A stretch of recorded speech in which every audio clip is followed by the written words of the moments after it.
So today we are going to do something very, very unusual. We are actually going to agree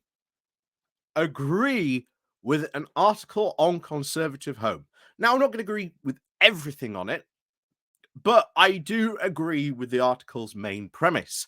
How do we get better people into politics? This is a really, really deep and complicated question. Unfortunately, some of the answers are very, very deeply unpopular. So, for example, MPs. How much should an MP be paid? People would say, oh, they're being paid too much already. But here's the thing, MPs and their pay is judged by an independent pay review body. MPs cannot vote to give themselves more pay, despite what many people may think. But then you go to local councillors who perform a very, very vital role for our democracy and your local town or city. And yet, local councillors don't even get paid. And that's why, if you look at the makeup of a local town council or a city council or whatever, it tends to be people who are OAPs or they are at least wealthy business people who can basically afford the time to do the role of a local councillor. And that is the norm. There are some exceptions out there because I'm sure some people will say, oh, but there's this 16-year-old on my local town council. Excellent. But that, unfortunately, is a very, very rare exception, not the norm. So we do really have to, and like I say, this is why I agree with the sort of the main premise, get people into politics and get people interested into politics where they actually want to run. So let's go on into sort of Conservative Home where they're covering this of asking the question of how do we get better people into politics? And like I say, I don't agree with all of these suggestions, but I do agree with some of them. So let's go in and talk about this then. So like I say, please do remember to click on the like, share, and subscribe button. And of course, down below there are links to my Patreon page and a one-off donation link called Buy Me Coffee, where you can buy me coffee. And of course, there is the one-off donation link called the for YouTube down below called the YouTube Thank You button. And of course, there's a Pony Club as well. So let's go over into this from Conservative Home. More money, more power, more privacy. The deeply unpopular recipe for getting better people into politics. There are few people in Westminster who won't admit to being concerned, at least privately, about the caliber of people entering public life. Yeah, Nadine Dorris comes to mind. Jacob Rees-Mogg, again, comes to mind. Suella Braverman comes to mind. There are a lot of people who you would say that make up the current Westminster thing. Again, Lee Anderson, classic example. How on earth did they get to where they were? It does boggle the mind. It really does. And of course, from the declining standards of the parliamentary debate to the town hall scandals, our institutions suffer for it. Yet, despite widespread acceptance that there is a problem, there seems to be precious little ideas of what we can do about it. Writing in City AM, Adam Hawksby described the stigma that has built up around standing for office. And I will agree with her. There is a big stigma about standing for office, not just locally, but as an MP as well. Oh, you're standing to be an MP, you're just in it for the money. Seems to be predominantly the general reaction that people have. He argues that we have to usher in a complete cultural shift around getting involved in politics and facilitate with policy changes such as more family-friendly hours for Parliament and council chambers. That's not a bad idea. That is not a bad idea, but that has already been done in Parliament.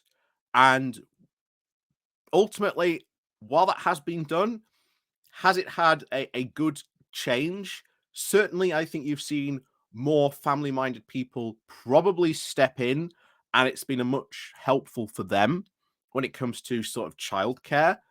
But has it got more people or better people into politics? I think that question is certainly up for debate. So it continues. Whatever the metrics of the diagnosis, it is a strange prescription.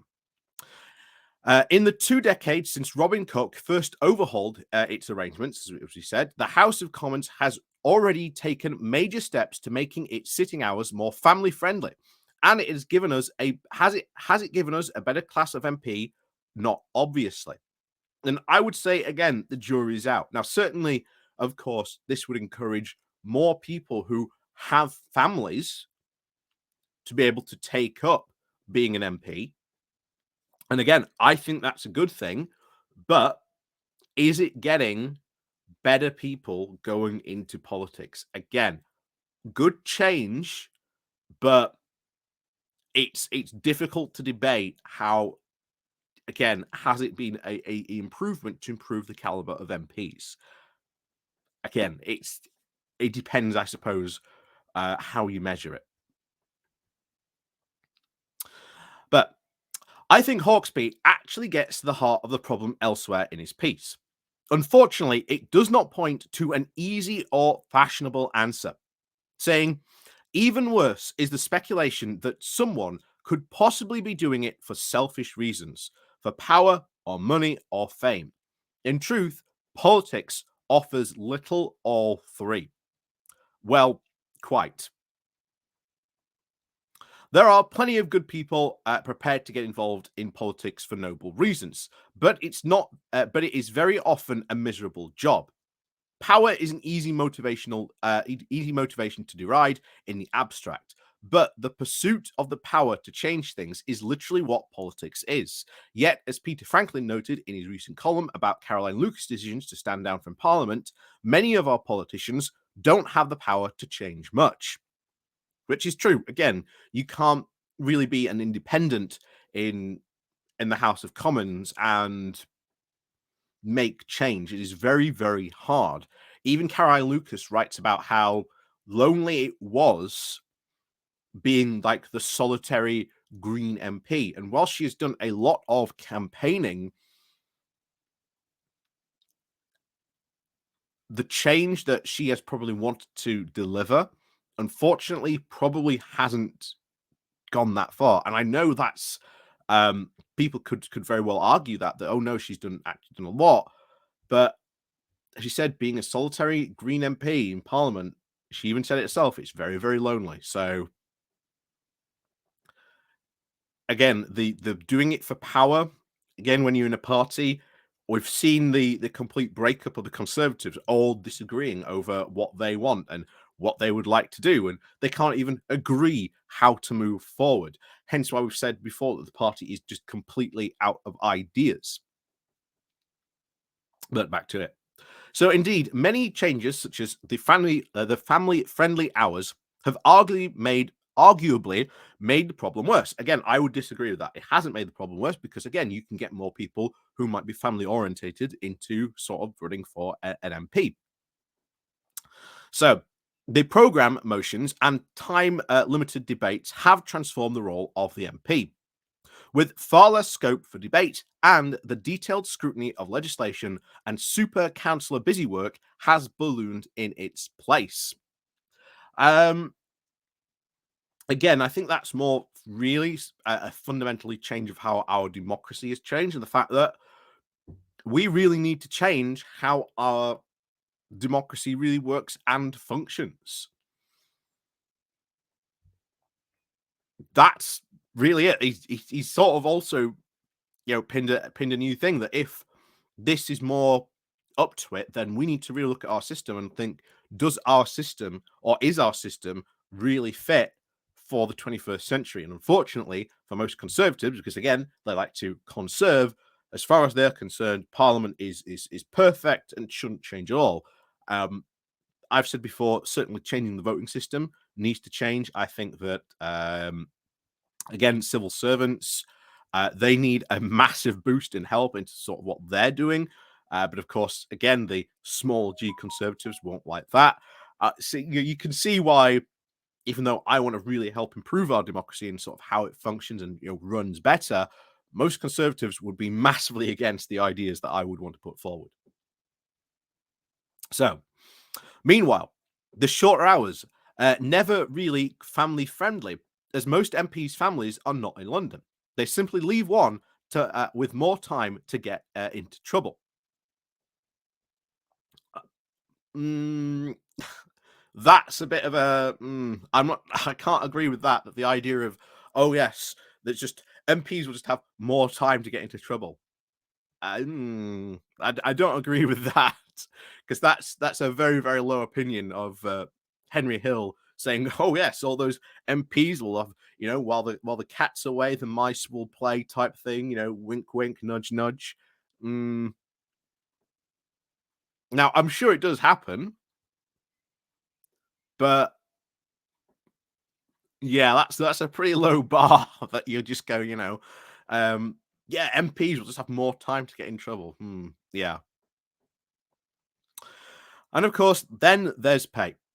It is true that being an MP, if not usually a councillor, commands a decent salary, at least by the standards of the low wage country like the UK. And that is true. But it isn't close to what many of the sort of people we want in Parliament can earn in the public sector. So, again, he's talking about, oh, no, you don't understand. We want these excellent business people, but they won't stand to be an MP, because if they do, they're taking a massive pay cut. And at that point, I would say, well, fine, they should be probably taking a massive pay cut, but we don't want, to be honest, we do want MPs being paid a decent wage, because if you don't, that's where corruption come in. Although I'm sure most people say, oh well, MPs, filling their pockets with all this cronyism, etc., sort of stuff going on. That's sort of a really different question. That more is to do with sort of parliamentary standards, how we can stop that. We can stop MPs having, again, second jobs and stuff like that. That's again a different question as to how much MPs should be paid.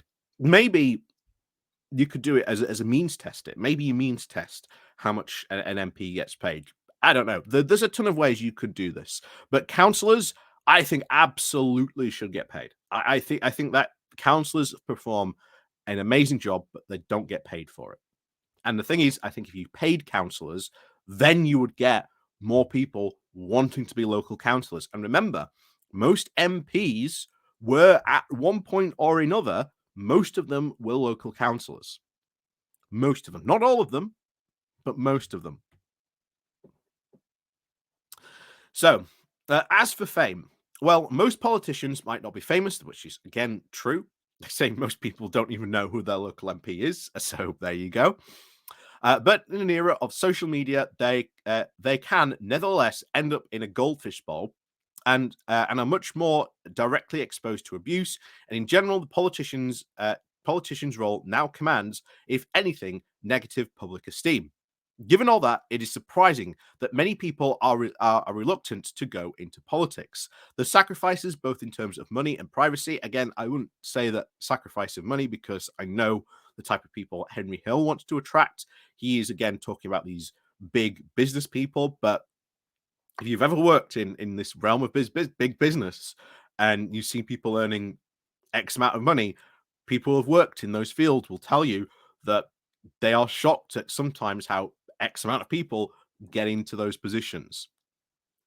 And it's not because they are good, it's because they are, gift of the gab or things like that. Again, how did Boris Johnson end up going into such a prominent place? It's exactly the same in the world of business, and it's something that Henry Hill doesn't seem to want to actually acknowledge. That just because there's all these very high paid executives, why don't they want to enter into parliament? I guarantee it's nothing to do with pay.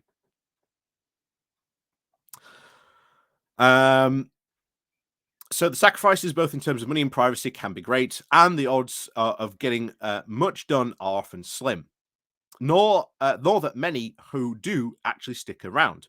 The average length of a comment's career is declining, with obvious implications for its institutional memory, which again is a problem. The Conservatives are actually probably finding this at the moment. They have lost, primarily because of Boris Johnson and just because of the length, they have lost a lot of very old, experienced parliamentarians. And as a result of that, they've lost a lot of institutional memory, how Parliament functions, and all types of stuff, which is actually probably one of the many things that has committed them to their current path of party infighting. Certainly, that's very true, I think. So let's finish it off. So if we really wanted to woo more people into public life, we would need a complete cultural shift. But it would be about making a politician more congenial. Some combination of better pay, more power, more privacy. Again, better pay, I think, is debatable because I think MPs, to be honest, get a pretty good pay anyway. And when you include their expenses as well, that's a pretty good pay packet that they could potentially use. Again, more power. What do you mean by more power? Again, I'd like to know what that actually means, and more privacy. Again, I think it is. I think, to be honest, I think it's more the fact that, um, as Henry Hill pointed out, because we live in this very social media age, politicians do get a lot more abuse than they do because over social media. I think, unfortunately, that is now the norm. I think it's something that maybe MPs need to be protected against of like harassment and things like that. But it's again, how would you go about sort of doing that? So, one can well imagine the public response to any such campaign. We get the political class we deserve. Um,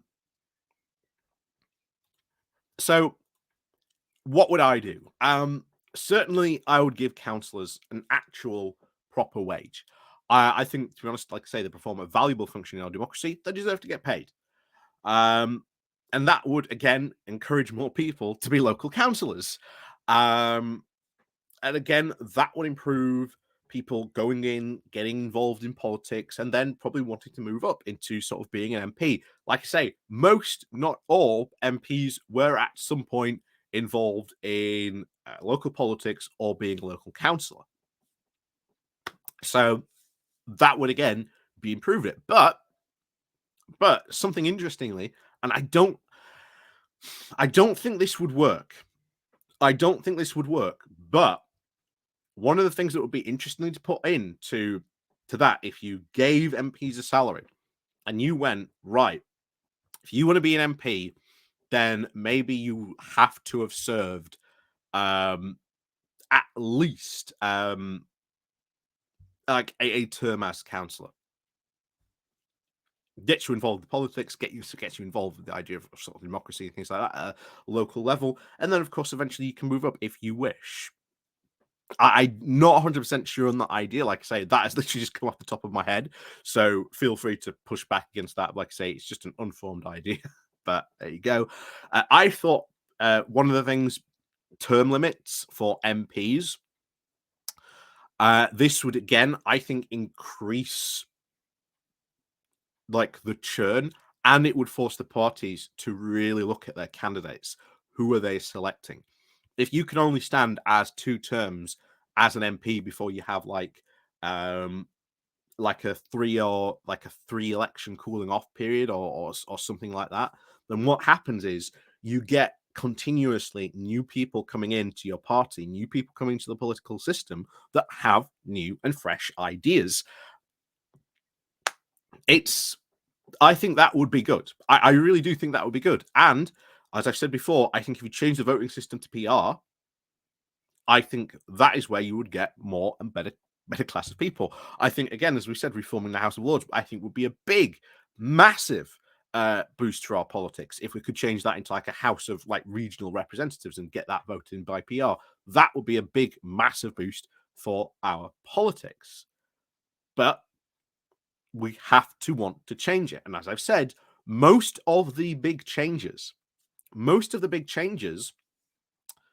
you know, traditional conservatives like Henry Hill would not want to go in the direction that I did. But you may remember there was a piece not too long ago where we covered about a conservative saying, hey, look, we need to have a conversation about PR because it is coming. Like it or not, PR and is coming. It's just a matter of time. We cannot stop it coming. So we need to have a conversation in the Conservative Party about that coming. You may remember that when we went over that article, and I found that fascinating as a piece about PR coming from the Conservative Party. But overall, we do need to have a look at ways how we can improve sort of the caliber of politicians. And I think it's a difficult question to answer. And I think really it's a roll of a dice. You know, sometimes you're going to get, you know, your sixes, your fives, your fours. But unfortunately, very often you're going to end up rolling a one or you're going to end up rolling a two. And you are going to get people who aren't necessarily good MPs. That's why I think term limits would be important, because you do get people who are sitting in Parliament and are just awful MPs, don't, or at least do the bare minimum. And then those term limits would again help refresh them so you can get that roll of a dice again. And again, maybe you'll get a six, maybe you'll get a three, but hey, it's better than a one, right? So, as always, thank you very much for watching. Please do remember to click on the like, share, and subscribe button. And of course, down below, there are links to my Patreon page and an invitation link called Buy Me Coffee, where you can, well, buy me coffee. And of course, there is the YouTube thank you button and the Pony Club down below. So, as always, thank you very much for watching, and we'll see you all next time.